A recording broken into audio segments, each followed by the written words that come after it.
Transcendentalism was a philosophy, was an ideology, was a way of life, was a movement that flourished in New England in the 19th century.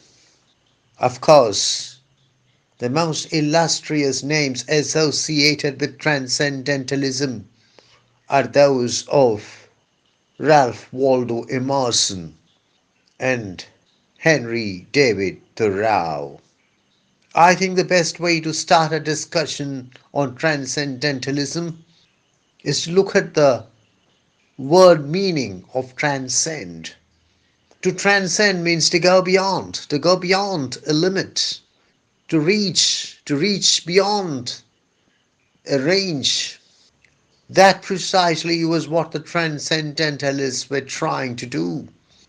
They attempted to go beyond intellectualism, to go beyond Christianity, to go beyond American culture, to go beyond Western civilization, and above all, to go beyond the visible physical reality.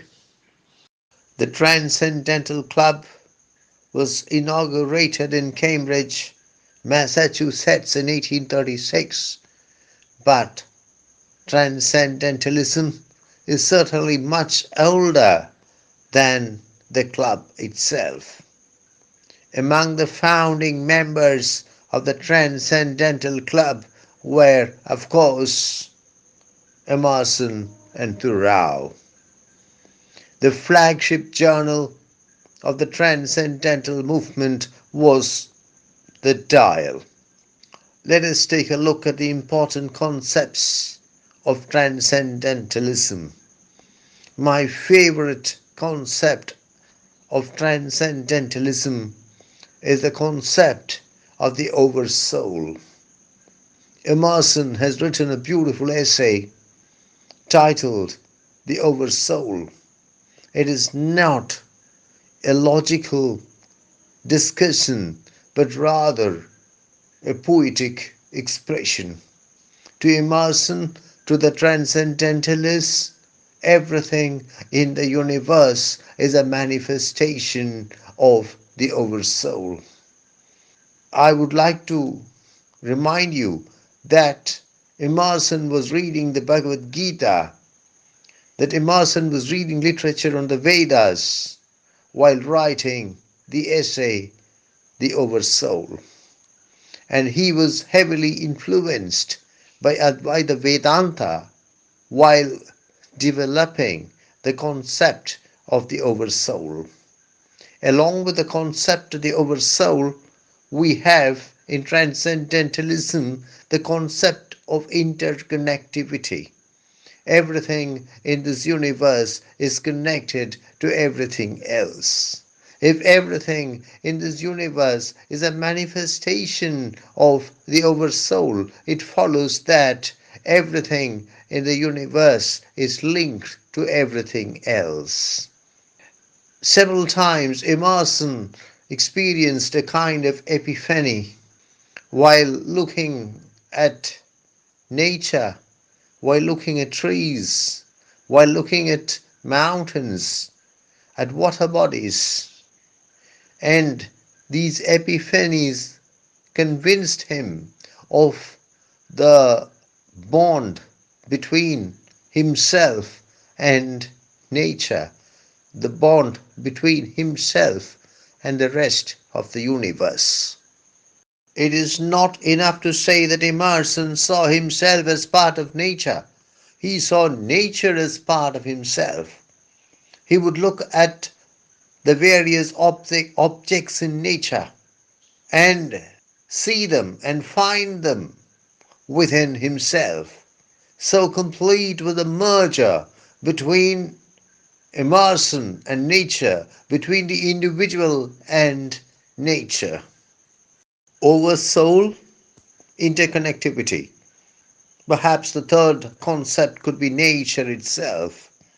The Transcendentalists loved nature and worshipped nature, and in this they were very much influenced by the English romantic poets.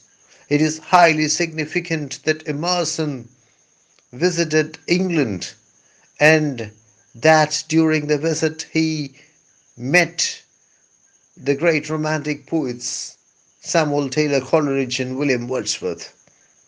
Nature, to the Transcendentalists, was a living, throbbing, spiritual entity which was not only part of themselves but which manifested the spiritual presence of the oversoul. We have the example of Thoreau, who goes deep into the woods and lives in a hut in the woods in order to be close to nature, and this results in the production of his masterpiece, Walden. Oversoul, interconnectivity, nature. The fourth concept is pantheism. Pan means all, pan means everywhere. Theism is belief in God. Pantheism is a philosophy which says that God is everywhere. God is not just in heaven. God is present in everything and in every place. God is everywhere. There is a strong pantheistic element in transcendentalism.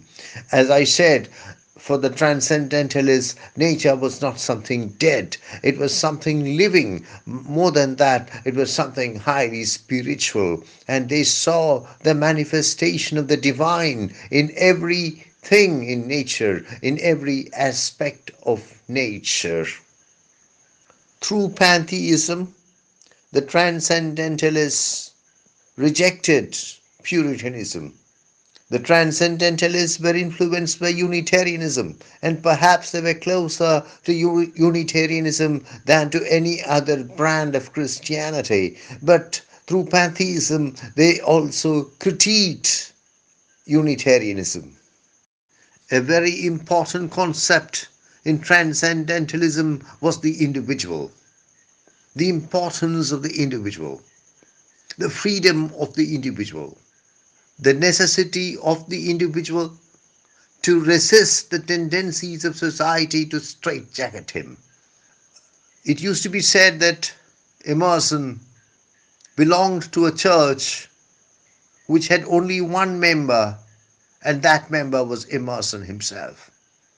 And it should be remembered that Emerson authored that great essay, Self-Reliance, the necessity of the individual to safeguard his identity as an individual, the necessity of the individual to block all steps taken by organizations, organized religion, organized society to subjugate him.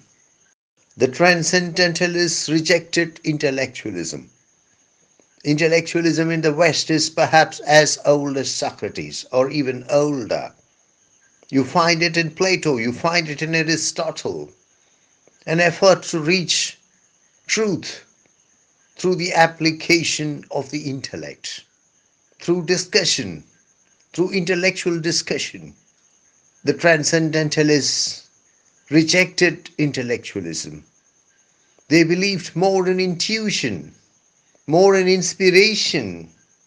They held that there are truths which cannot be reached through intellectual discussion, but which can certainly be attained through divine intuition. The Transcendentalists opposed industrialization, materialism, slavery, the subjugation of women, and unjust wars. They advocated the nonviolent resistance of the unjust policies of governments. And you have the very influential essay, Civil Disobedience by Thoreau, in which he outlines how the individual can resist the might of the government when the government goes against his conscience. The Transcendentalists leaned towards socialism and they conducted the famous failed experiment of Brook Farm, a socialist commune where labor and resources were equally distributed among members on the basis of the principles of socialism. It may be that the Transcendentalists were laughed at as a group of weird cranks by their contemporaries, but their influence on American literature has been lasting. After all, Ralph Waldo Emerson is considered as the father of American literature. But it was not merely American literature that the Transcendentalists influenced.